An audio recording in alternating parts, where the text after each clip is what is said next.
चालाक बीवी। श्याम और राधा रायगढ़ गांव में रहते हैं। वैसे तो उनके अपने घर में ही 2 वक्त का खाना पूरा नहीं पड़ता, लेकिन फिर भी श्याम हर रोज किसी न किसी नए मेहमान को दोपहर के खाने पर घर ले आता है। एक दिन राधा कहती है, ये क्या है जी, जब आपको पता है कि हमारे पास अपना पेट भरने तक का खाना पूरा नहीं होता, फिर क्यों रोज किसी न किसी नए मेहमान को घर लेकर आ जाते हो?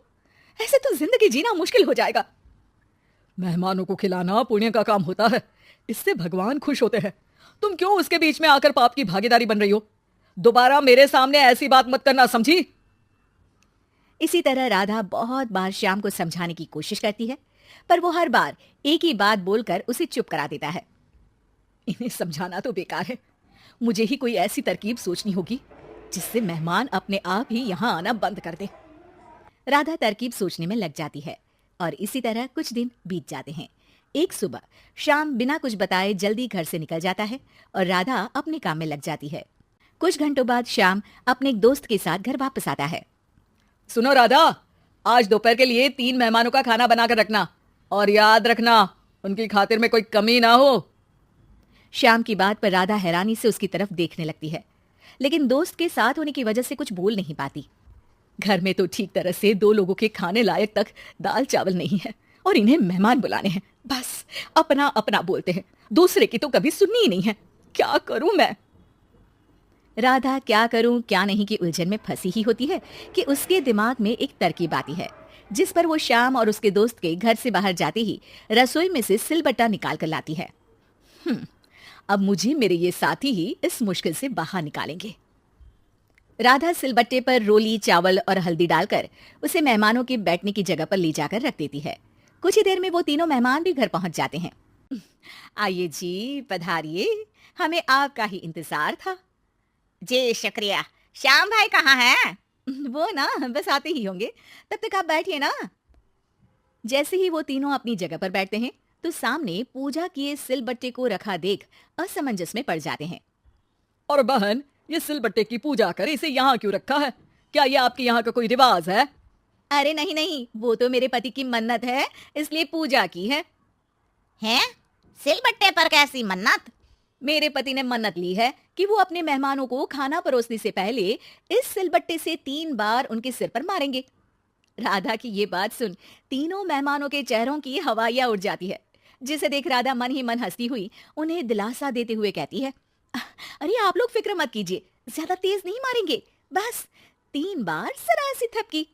और ये सुनते ही तीनों मेहमान डर से कांपते हुए तुरंत अपनी जगह से उठ खड़े होते हैं। अरे अरे, आप सब उठ क्यों गए? मेरे पति बस आते ही होंगे, फिर सब साथ में खाना खाइएगा। अरे जी नहीं, हमें कुछ नहीं खाना। ये कहकर तीनों मेहमान बिना एक पल की और देरी किए घर से बाहर भाग जाते हैं, जिन्हें जाते हुए घर के अंदर आता श्याम देख लेता है। अरे वाह राधा, उन तीनों मेहमानों ने तो बड़ी जल्दी खाना खा लिया। नहीं ना, बिना खाए ही चले गए। अरे वो क्यों? क्योंकि वो खाने से पहले मुझसे ये सिलबट्टा मांग रहे थे, तो मैंने बोल दिया कि मेरी माँ ने दिया है, मैं नहीं दे सकती, बस फिर वैसे ही चले गए। राधा की बात सुन श्याम गुस्से से लाल होकर उस पर चिल्लाने लगता है। तुम पागल हो क्या? मेहमान को नाराज कर दिया। मेहमान जो मांगे उन्हें वो देना हमारा फर्ज है। इतनी सी बात तुम्हें कब समझ में आएगी? मैं अभी उन्हें ये सिलबट्टा देकर वापस घर में ले आता हूँ, तुम खाना तैयार रखना। अब श्याम सिलबट्टा उठाए घर से बाहर निकल जाता है और मेहमानों को ढूंढना शुरू कर देता है, जो उसे पास में ही एक पेड़ के नीचे बैठे दिखते हैं। श्याम उनके पास पहुंचने ही वाला होता है कि वो उसे सिलबट्टे के साथ आता देख दोबारा भागना शुरू कर देते हैं, जिस पर श्याम भी उनके पीछे भागने लगता है। अरे रुको, मैं आप लोगों को ये देना चाहता हूँ। अरे आप लोग रुको तो सही। अरे भाई, ये तो हाथ धोकर पीछे पड़ गया है। अरे जुबान कम और पैर तेज चलाओ। वो तीनों पिटाई के डर से और ज्यादा तेज भागने लगते हैं।